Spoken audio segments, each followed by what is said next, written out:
sometimes you hear something and you think, oh, wouldn't it be interesting if there was a different arrangement?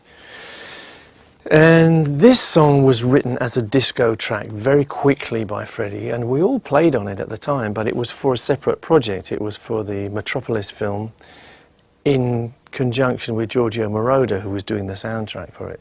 So Freddie wrote the song, it's really Freddie's song, very quickly and put it on the track.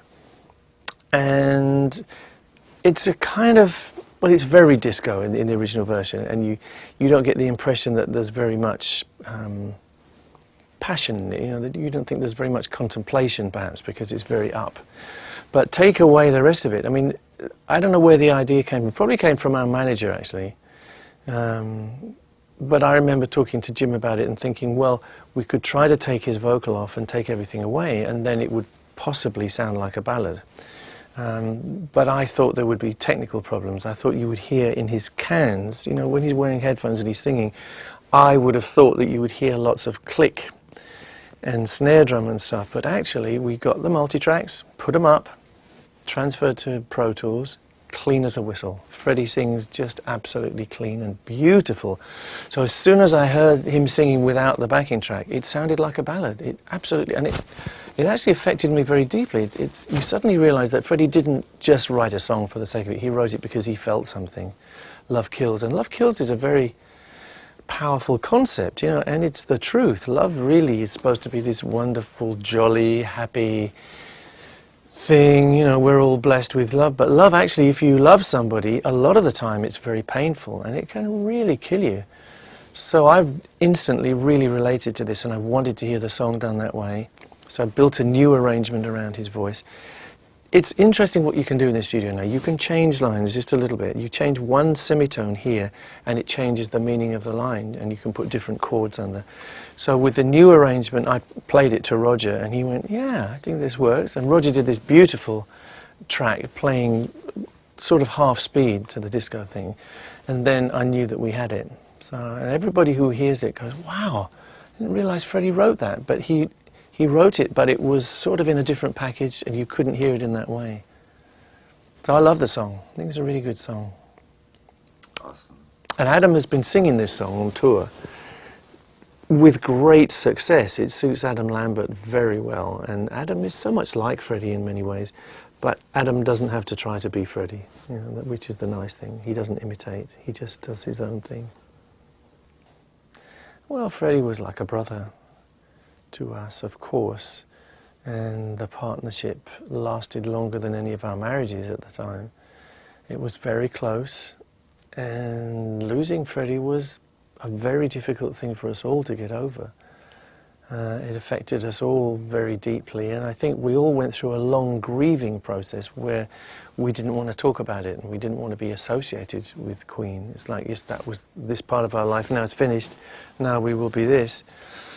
And it took years before I could say to someone, yes, I'm happy about being part of Queen. We helped to build it, we created it together, and I'm proud of it.